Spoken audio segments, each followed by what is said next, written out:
We had to laugh. Lauren and I had to laugh about this earlier, but it's funny because some of it doesn't make any sense whatsoever.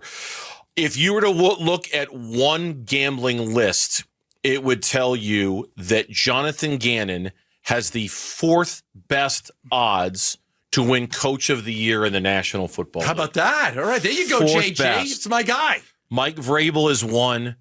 Ben Johnson is 2. Liam Cohen is 3 of the Jags. Jonathan Gannon is number 4. Okay, and I don't know what gambling site that is, but it's Fox NFL put it out there, fourth best odds to win Coach of the Year. Similar gamblers, totally different list. Jonathan Gannon also has the 6th best odds to be the first coach fired this year. Wait a second, which is it? Ding, ding, ding. What you talking about, Willis? Which is it? Does he have the 6th best chance to get fired or the 4th best chance to win Coach of the Year? One place thinks he can win it all, and another place thinks he's going to be out of a job. They've got Mike McDaniel as the odds-on favorite, Brian Dable number 2, Shane Steichen number 3, Kevin Stefanski of the Browns number 4, Dave Canales of the Panthers number 5, Jonathan Gannon number 6. Wow. I would think that there's a much better chance that he would be Coach of the Year than be fired. Jonathan Gannon's not going to get fired. He's a good football coach. And the big question is Kyler Murray, but I definitely think that Gannon's the right guy for the job. And I don't think that this year is the ultimate indicator of who he is. I think you're building something that you want to be sustainable. You want to build a team that not only makes it 1 year, but then falls on there.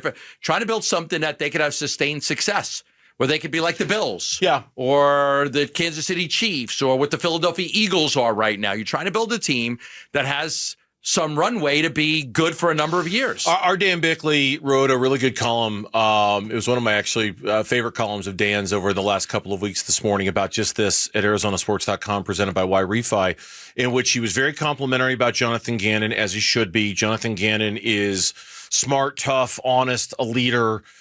He gets it. He understands. He's all the things you would want in an NFL head coach.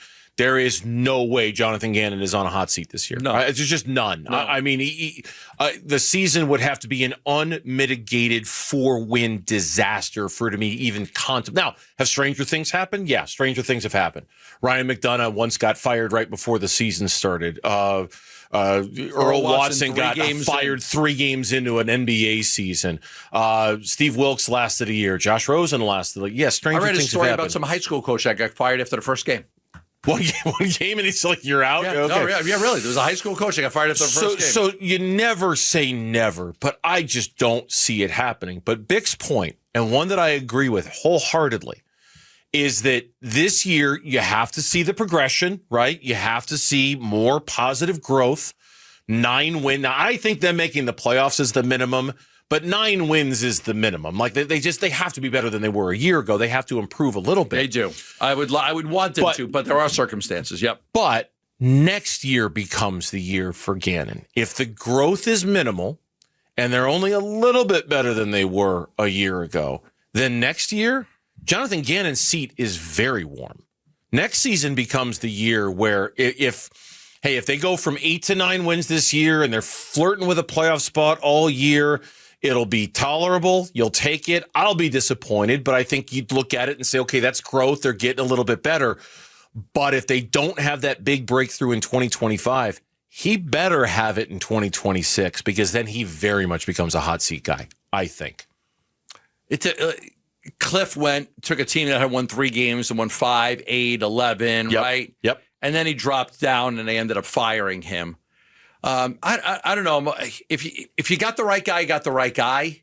I'm just always leery on, I understand what you're saying. If you fall off the face of the earth, you win 4 football games and everything's going to hell in a handbasket. He just, that you've got to consider it.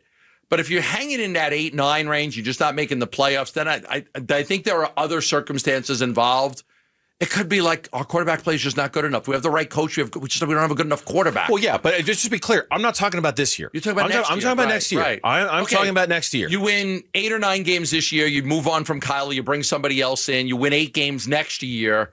But you don't have the quarterback. You don't have the guy that's going to take you off the top. It's not like you fell off the face of the earth and you won 4 games, but you win 8 games again. It's not like Gannon's not a bad coach. You just might not have the one play. So I do think that I don't think it's so black and white. That's all I'm saying. Okay, no, you know what? And I don't think things in life are very black and white at all. There's always room for negotiation. If they were to move on from Kyler at the end of this season, then that almost automatically buys Jonathan Gannon another year or two to say, hey, Sure. I'm working in a new quarterback Sure. now, you know, Sure. and that's where black, white, there's a little bit of gray when it comes to that. I agree.